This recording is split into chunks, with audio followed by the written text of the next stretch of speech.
attention and recall. Why do we forget? So let's start with the prayer. Umalis na ako. Kailangan ko bumalik ng Manila. Amen. Okay. And the national anthem. Kababad din ako sa banka. Huwag ka na alala.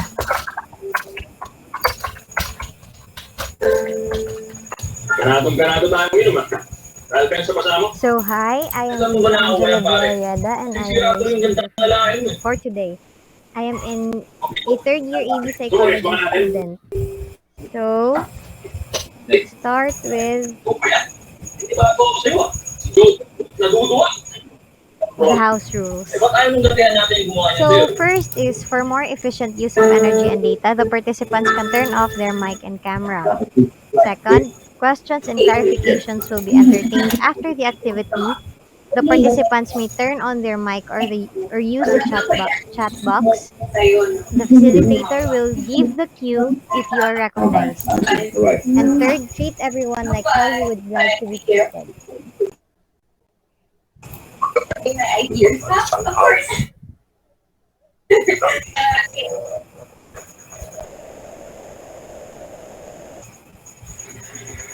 Jenny. Johnny? Oh, bakit hindi ka na? Ngayon lang ako airport. So, icebreaker. Word list recall. Alam mo, balik ka naman agad. Si Shirley. Ay, iwan ko na doon. Instructions. Prepare a pen or pencil and a blank Wait lang sheet ha. of Reds. paper. Okay. Maayos naman kami ni Shirley. Mabait naman siya sa akin. Pero, Jel. pakiramdam ko may siyang sinanakita Okay, na tayo. yes. Yes. Mag-mute ka Yes, siguro bakit? muna, Renz. Ano naman talaga yun? Hindi ko na ipapapansin mo. Si Renz naka-on ang mic. Gusto ko yun, di ba? Ayos na ba talaga nandito muna ako? Renz? Kahit alam mo mga tao. Renz, mag-mute muna, Renz. Jenny, wala na. Reds, ano na Reds? Excuse me, Renz. Mga tao. So, okay. So, let's continue. Instructions. Prepare a pen or pencil and a blank sheet of paper. Second, be participative. And third, do not cheat and enjoy the activity. Meron ba kayong pen or pencil and blank sheet of paper? If wala pa, I will give you time to prepare. Hello, participants. If Wala. Jel ba? Meron ako. pwede nyo lang man din muna i-type for sa phone nyo. If wala. Off ko na.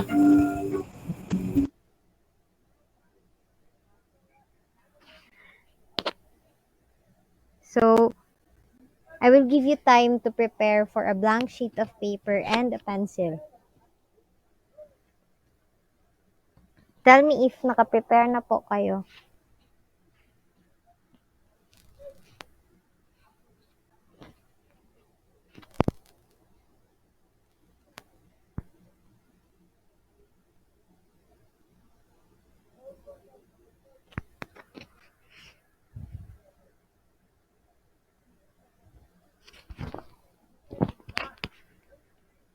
Hello? Naka-prepare na po ba? Okay na ako, girl. How about Angelique?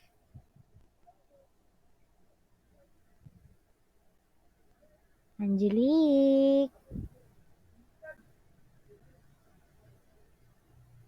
Hello? Okay, so walang response. So, mag-start. Yes, girl, okay na. Okay. April, naka-prepare ka na?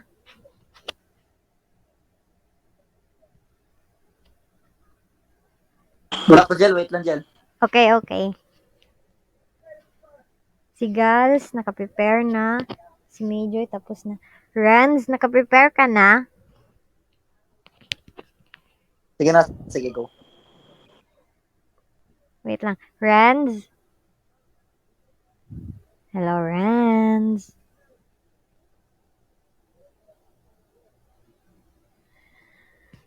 Dami or... Sige, Choco na yan si Renz. Always prepared man yan. Okay. So, instructions done. Mechanics. Okay na. Okay, okay. You will see 15 random words that will be displayed on the screen in a Okay couple na. of seconds. Read each word and try to remember it without taking notes. Keep the pen and paper handy as it will be used later after the presentation of the words. Now, write down as many words as you can. The total number of words that you remembered has an equivalent level of your memory retention. So please avoid cheating or yung mag-write ka while the video and on the word or the words were flashed on the video. Okay? Okay, participants? Opo, yes po. Okay. So now I will show you the presentation. Wait na.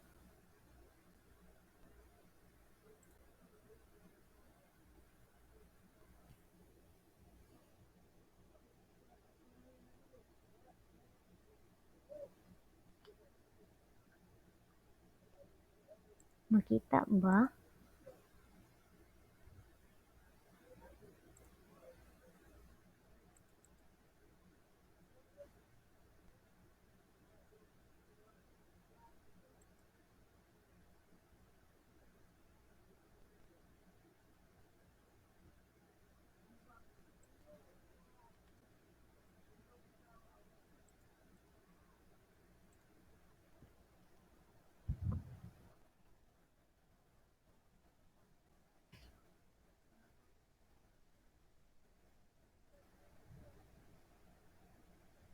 Okay, yan na.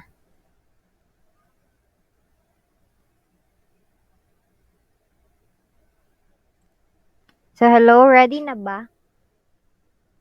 Hello, everyone. Okay na. Okay na.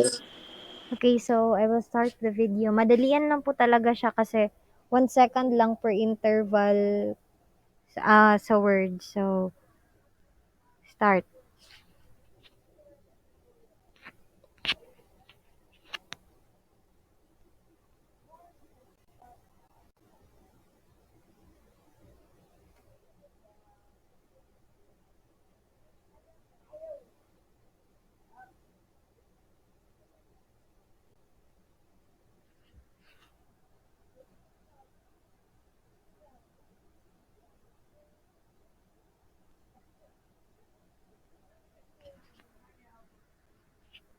Okay. So now, you'll write down the words as many as you can. So I will give you 1 minute to jot down the words you remembered. So the time starts now.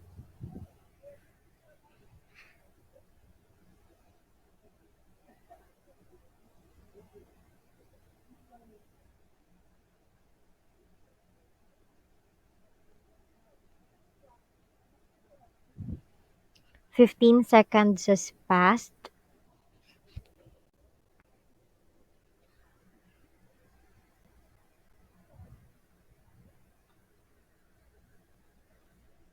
Thirty.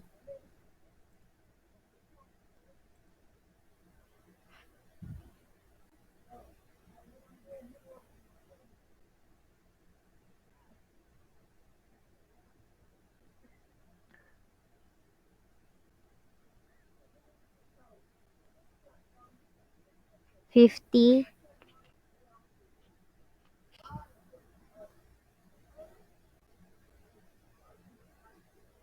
And stop. Hello, everyone? Nakapagsulat na ba? Oh, Jel. Well, Okay, so now, Pwede each participant i-dictate kung ano yung na-jot down nila na words. Mag-start tayo kay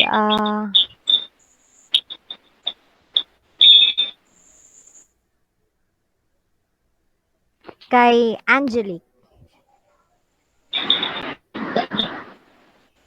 Okay.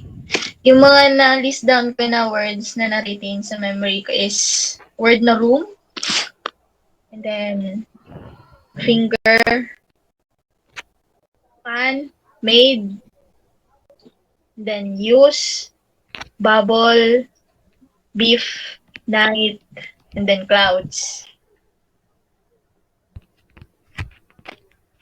Okay, thank you. Next is April Loan.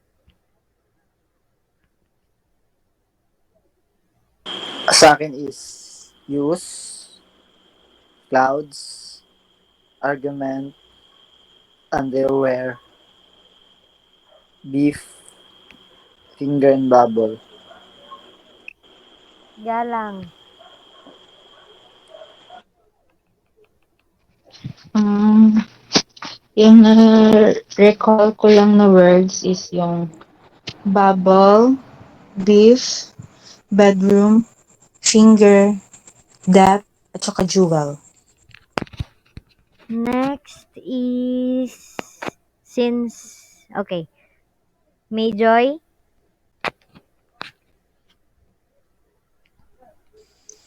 So, yung sa akin is argument, fan, made, clouds, beef, bedroom, bubble, and jewel. Yun lang. Okay, so yung scores nyo dyan, sa na-jot down nyo na words, is my interpretation siya. So, ito yung list of words. Argument, fan, made, use, underwear, clouds, night, beef, bedroom, bubble, interest, finger, room, death, tsaka jewel. So, ang score interpretation is if 4 ang score mo, low memory recall or an average recall of 80 years old and up. If 7, average recall of adolescents. And if 8 pataas, high memory recall. So, sino naka-high memory recall dito or 8 pataas ang scores?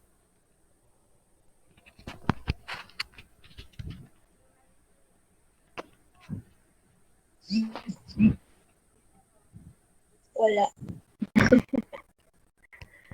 Okay, so average recall lang all. So, let's proceed to the main activity. Memory train. So, the purpose of this activity is to assess the capacity of an individual to recall series of words. No materials are needed. So, mechanics. Memory Train is a memory game played by repeating the statement said by the previous player and adding another word to it. Instructions. 1. For the game to flow smoothly, facilitator will assign every participant by number. So, I will assign everyone by number. So, mag-base na lang ako dito sa sa pagkasunod-sunod nyo dito sa Gmeet. So, number 1 is Angelique.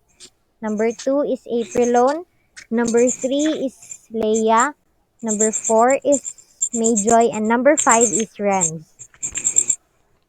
So, the second instruction is the game begins with the facilitator declaring a theme. An example for it is an animal. So, the first player would state, I am going to the zoo and I see a...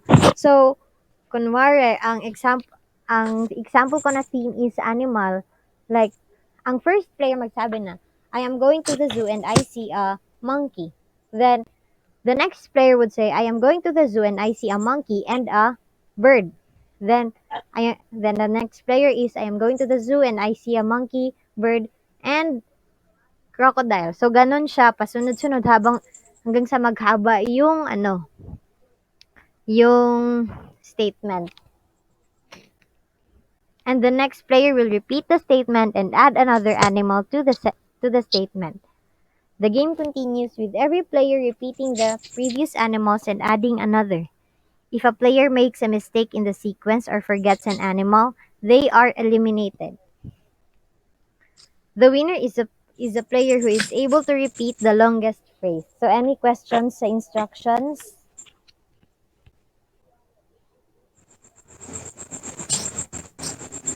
Okay na, Del. Okay, so let's start. Oh, okay, so let's start. So the theme is in the garden. So I was in the garden and I see a. We will start with Angelique. Number 1. I was in the garden and I saw a cactus. Number 2. I was in the garden and I saw a cactus and a broccoli. Number 3.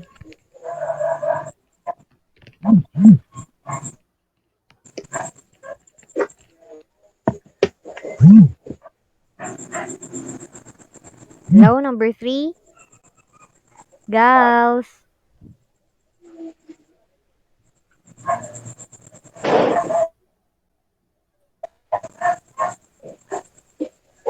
Ano man yung kay Pilon? So please repeat number 2. Wala na. So it depends upon the player if he wanted to repeat the Wala na eh. sentence. Wala na yun. Memory, memorable ba yan? Okay, so Miss Leia is eliminated. Hindi ko nagpaparinig.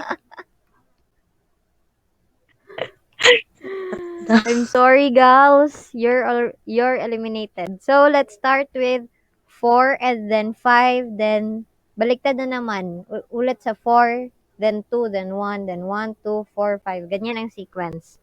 So let's start with Mayjoy. For the statement is I am going on a vacation with number 4. Start.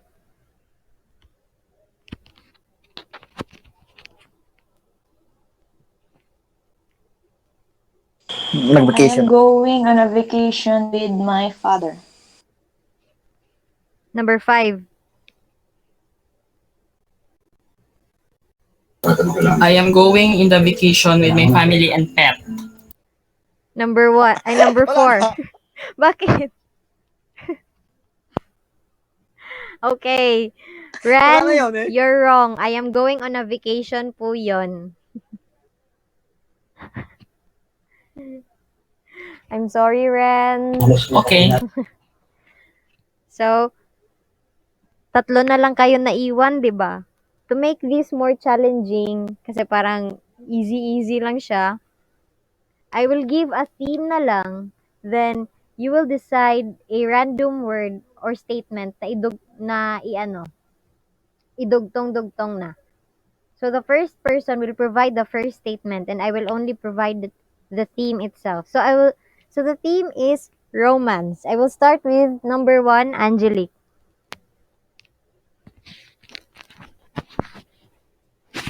Hello, number 1.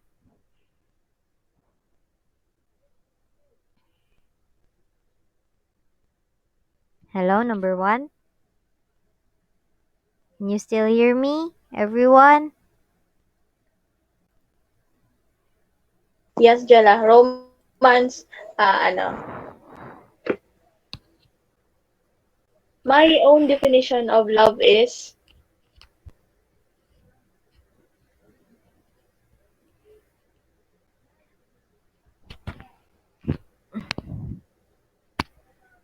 So is that it? yeah, di ba Oo. nila? So number 2. My definition of love is commitment, passion, and unconditional positive regard. Number 4.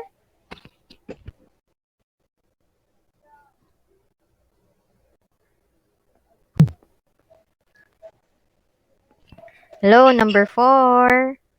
Are you there? Yoo-hoo! Okay, so since Miss Mayjoy is not around, I will only count 1 to 5. If she's not able to respond, then she will be eliminated. 5, 4, 3, 2, 1. So, Miss Major is eliminated. 1 and 2 na lang ang naiwan. So, your next team is, ano ba? Vacation. Let's start with number 2.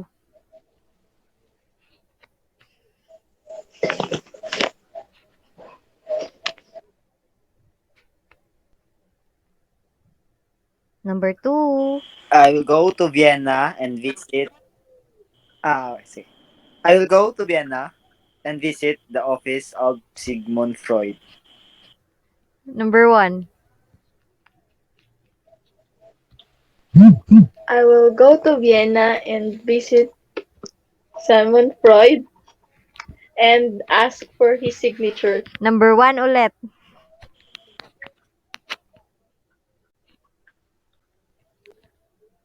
I think mali yun, Jel. Pala yan? No, Oh, edi i-change ko ang eliminated na ako.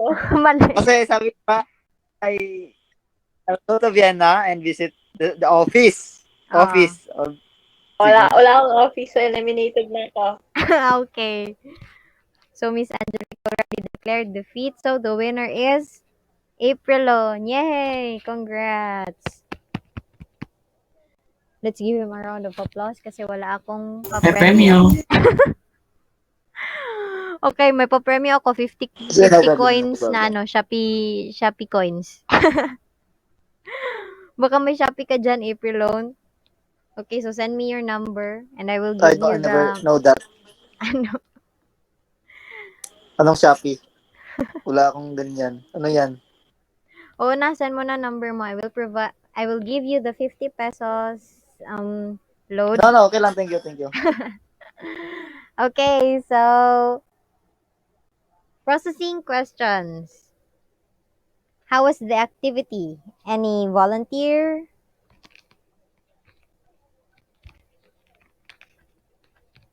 Anyone? It was fun. Okay. It's fun but yet confusing. Number 2, what was the most challenging part of the activity and why?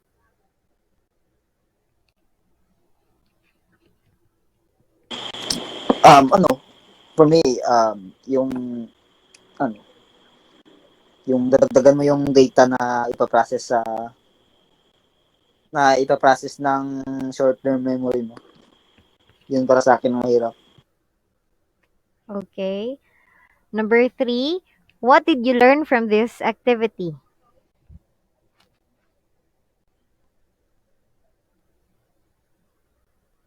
Anyone? I learned na dapat mag-pay attention ka talaga. Good. Hear me, Angela?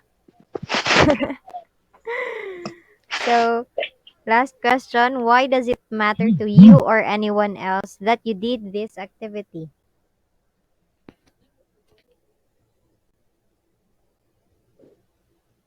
Siyempre to enhance your memory. And to check if gumagana pa ba yung coconut shell mo sa mga ganitong activities. Okay, so integration. What are the benefits you get in memory training? How can you apply what you have learned in memory training in real life situation? Okay. So, let's go with the lecturette.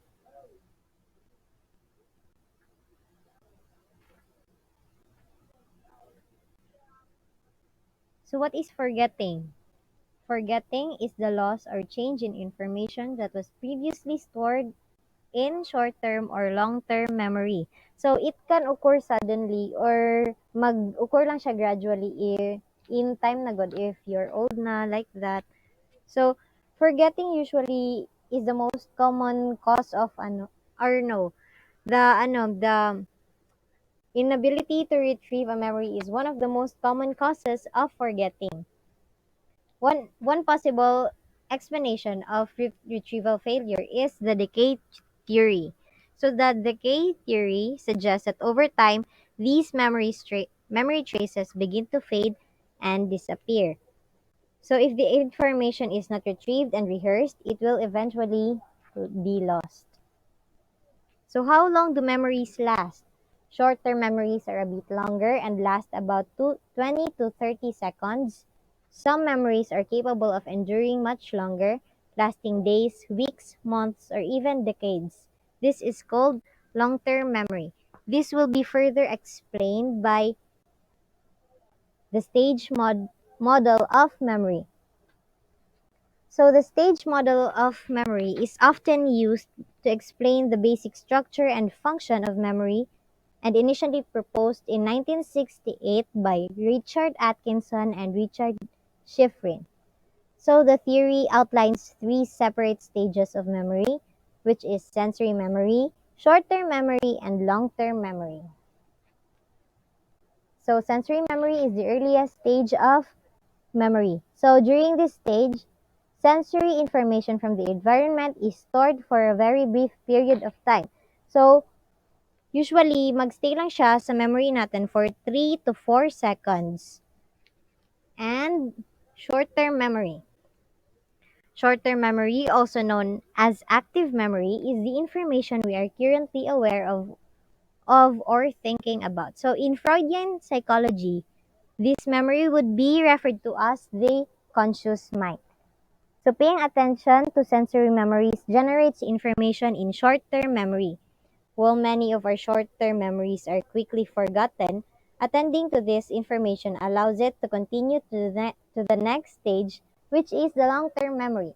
So the long-term memory refers to the continuing storage of information. Sa Freudian psychology pa, ito na yung preconscious and unconscious. This information is largely outside of our awareness, but can be called into working memory to be used when needed. So some of this information is fairly easy to recall, while other memories are much more difficult to access. Losing memory. So why do we forget? There are four basic explanations to why forgetting occurs. First is failure to store. Sometimes losing information has less to do with forgetting and more to do with the fact that it never made it into long-term memory in the first place. So, as sa sinabi doon, hindi siya umabot sa long-term memory. Encoding failure sometimes prevent information from entering long-term memory. So, pag nag-fail na mag-encode yung memory natin, so mag-fail din siya na mag-enter sa long-term memory. So, interference. Some memories compete and interfere with other memories.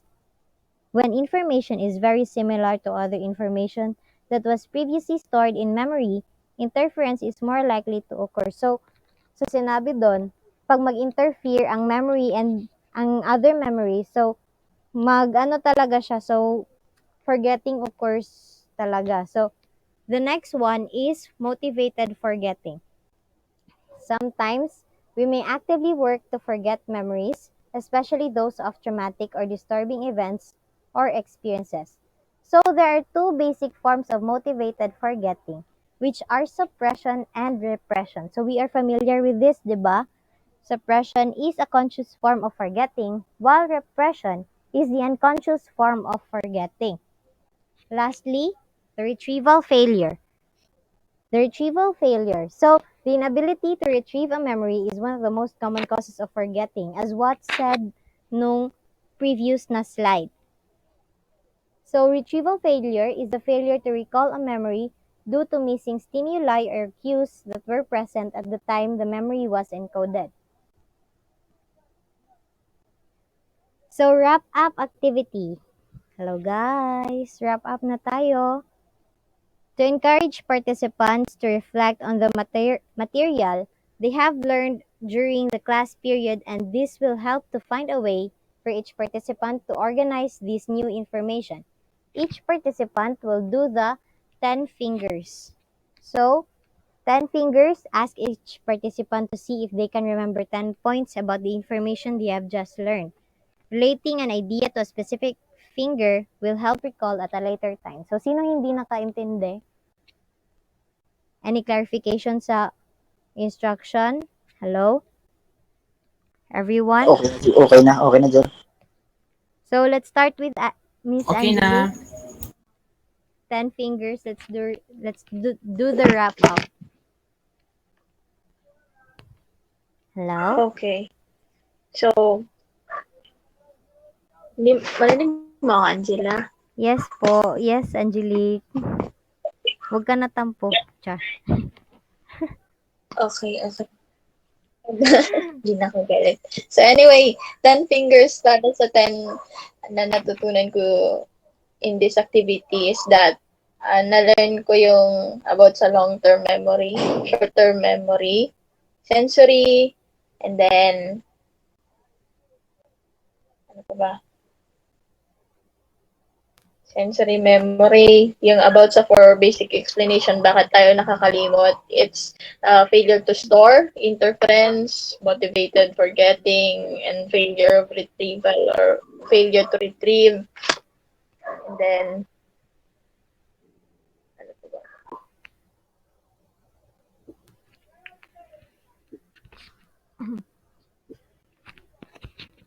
Yun lang I think, baka may dagdag yung iba. Okay, so next, April Loan. What are your 10 points about the information you have just learned?